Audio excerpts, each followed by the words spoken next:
표지가 예뻤어요. 미엄사에서 나온 책인데요. 안목의 성장. 제목만으로도 느낌이 있으시죠? 안목. 이제 주로 예술, 골동, 고전 뭐 이런 이야기 아니겠어요? 안목의 성장은 쭉 박물관에 계셨던 이내옥이라는 분이 쓴 책입니다.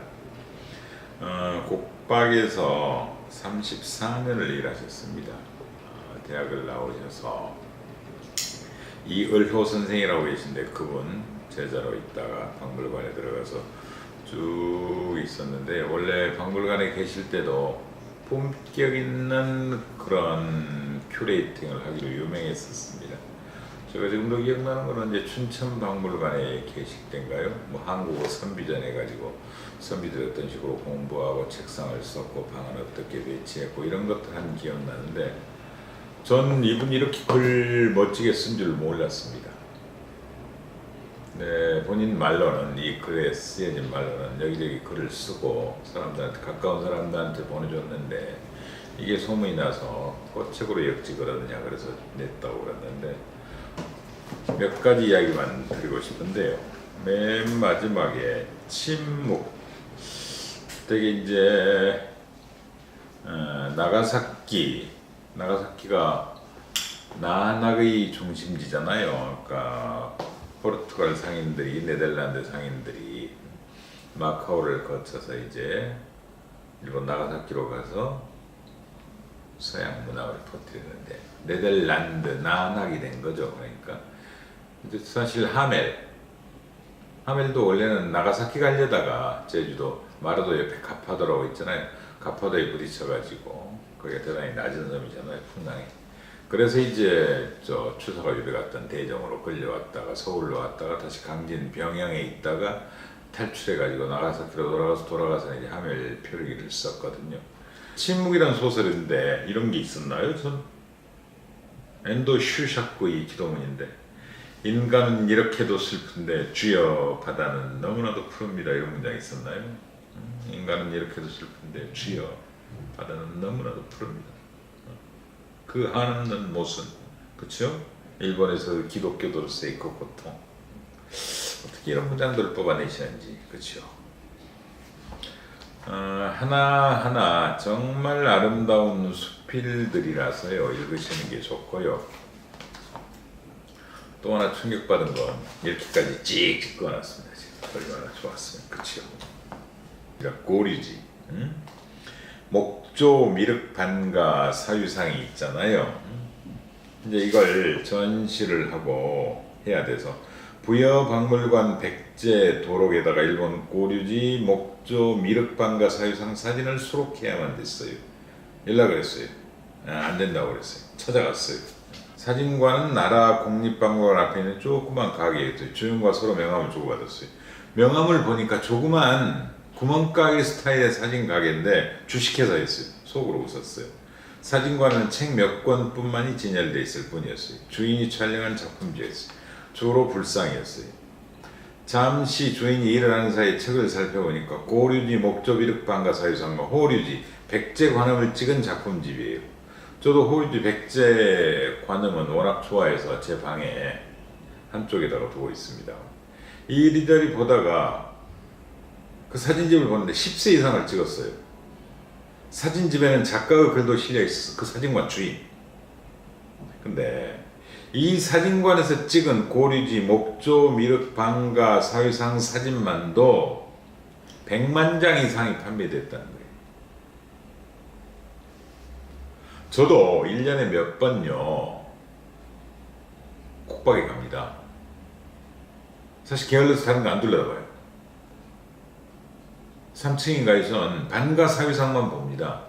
반가사유상에서 한참 앉아있어. 거기는 앉을 수 있게 의자도 놔두고 6개월인가 1년 단위로 그 우리나라 국보 반가사유상 둘 있잖아요. 차이 있는 거. 그 둘을 번갈아 전시하거든요. 저도 거기에서 가만히 앉아있어요. 가만히. 우리나라는 최고 유물이라고 생각하니까. 근데 다들 그렇게 생각하죠. 한국에는 최고가 아름다워. 근데 이제 돌아와서 재밌는 사실을 알게 됐는데, 그 사진관 작가의 아버지도 이 방과 사유상을 찍었어요. 아들도 찍었어요. 근데 그 아버지의 사진과 아들 사이에는 엄청난 차이가 있더래요. 이분은 안목으로 들어보니까. 한 분은 힘을 완전히 빼고 찍었고, 한 분은 여전히 힘이 들어있는 사진이에요. 그런 이야기를 재밌게 써오셨어요. 얼마나 아름다운 이야기예요. 일본 문화, 일본 사람들이 얼마나 백제 관음이지만 사랑하는지도 느낄 수가 있고, 그 사진들을 무려 100만 장을 팔았다는 거 아니에요. 일본뿐만이 아니라 전 세계로. 그리고 동네 구멍가게, 절 앞에 조그만 나라 박물관 조그만 구멍가게인데 그 구멍가게가 주식회사고, 사진집 서너 권 내고 그걸로 지금까지 대를 이어서 먹고 살고 있고, 평생 그것만 찍어.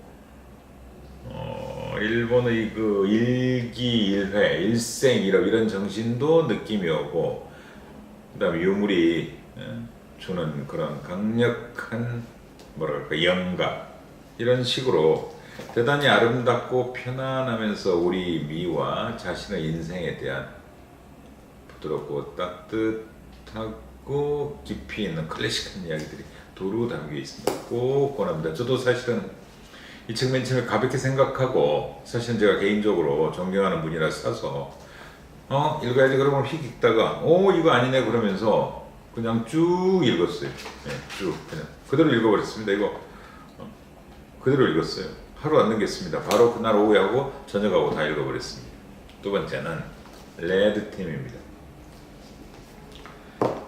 악마의 변호인이라는 단어는 잘 아실 겁니다. 가톨릭에서 성인이나 이런 분들 선임을 할 때 다른 사람들은 다 기적, 뭐 좋은 것만 모집을 하고, 다른 한두 사람은 아니야, 그건 의심스러워, 그건 이상, 이런 식으로 계속 반박을 해주는 거죠. 비판, 건전한 비판. 그래서 악마의 변호인은 세상 사람들이 부르는 이름이고, 원래 로마 가톨릭에서 부르는 이름은 신앙의 촉진자 이렇게 불렀답니다. 몇백 년 동안 그렇게 쭉 해왔는데 교황 요한 바울 2세인가요? 그때 이 제도를 폐지했어요. 근데 그 뒤로 지금까지 2000년 동안 성인을 추존한 것보다 더 많은 성인이 추존이 돼요. 뭐 그냥 이제 비화로 든 거겠죠. 자, 레드팀은 누구든 비판적인 이야기를 듣기 좋아하는 사람 없잖아요. 이를테면 댐프시라는 미 합참 의장이 선임이 됐어요. 그러다 어떤 사회성 장군이 자기한테 와서 하더랍니다. 야, 너한테 오늘부터 진실을 말하는 사람 아무도 없어. 그렇잖아요. 다 듣기 좋은 소리만 해요. 입맛에 맞는 소리만 해요. 그거 어떻게 들어야 되겠습니까? 근데 세상은 그렇게 단순하지도, 그렇게 획일적이기도, 그렇게 평평하지도 않거든요. 그래서 로마 교황청은 그런 방식으로 가톨릭은 악마의 변호인 제도를 넣어서 건전한 비판, 반박을 통해서 논리를 강화시켜 나가고 신앙의 힘을 발견해 나갔는데, 민간은 어떠냐 이거죠. 놀랍게도 미 군대에서 이걸 맨 처음에 도입을 했어요. 냉전 시대 때. 이걸 레드팀이라고 불렀어요. 그래서 레드팀이 할 일은 위험성을 찾아내는 겁니다. 자, 이를테면 내가 방어망을 만들었어요. 그럼 가짜로 적군을 만들어 뚫어보게 하는 거예요. 그러면 도리어 장단점이 드러나잖아요. 그런 다음에 이제 이런 것들은 다른 쪽으로 퍼져나가겠죠? 이를테면 우리가 원자력이 위험하다 그러면 원자력 발전에 대해서 가장 비판적인 사람들을 몇 사람을 선임을 해가지고 개방적인 자세로 그 사람들 이야기를 들어보고 점검을 시켜보는 거예요. 그럼 비밀이 드러나고 약점이 드러나잖아요. 강점이 드러나고. 자, 그런 것들이 안전, 시설, 보안 이런 쪽으로 갔겠죠? 그 다음은 기업으로 왔겠죠. 결국 우리 시대 최고의 조직은 기업이니까요. 자, 이 책도 마찬가지입니다.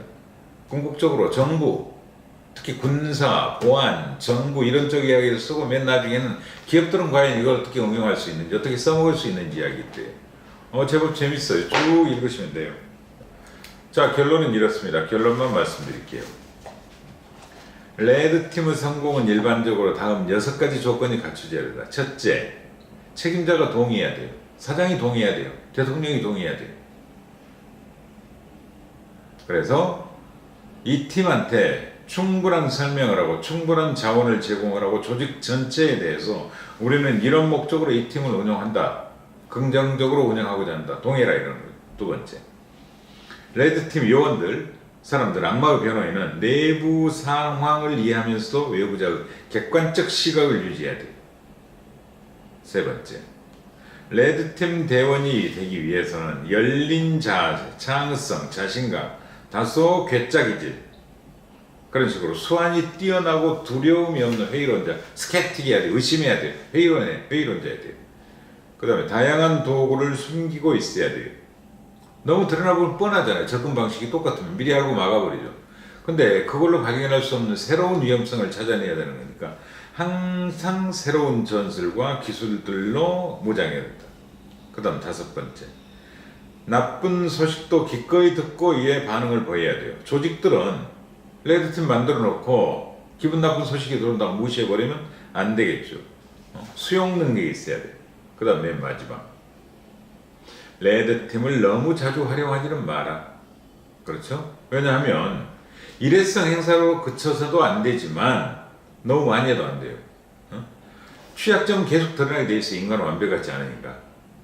근데 그 맹점들이 계속 드러나기만 하고 그 다음에 업무에 지장만 주고 그걸 고치지는 않고 개선할 충분한 시간과 여유는 갖지 못하고 이러면 안 되는 거잖아요.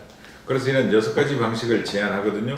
사실은 저도 이제 정치적인 영역보다는 비정치적인 영역, 경영, 기업 이런 쪽에 대한 관심으로 조금 더 바뀌어 가고 있는데, 그래서 이 책은 이제 악마의 변호인에 대해서만 책을 읽고 알고 있다가 이런 식으로 응용할 수 있고 기업이나 세상에 적용할 수 있겠구나, 이런 점들은 참 재밌게 읽었어요. 하여튼 내부 비판, 건강한 비판, 건전한 비판이 필요한 모든 조직이라면 반드시 필요한 책입니다. 제목은 레드팀이었습니다. 그리고 맨 처음에 설명된 책은 이내옥 선생의 안목의 성장, 은퇴한 국방에서 34년간 계셨던 그분의 에세이집입니다. 마치겠습니다. 고맙습니다.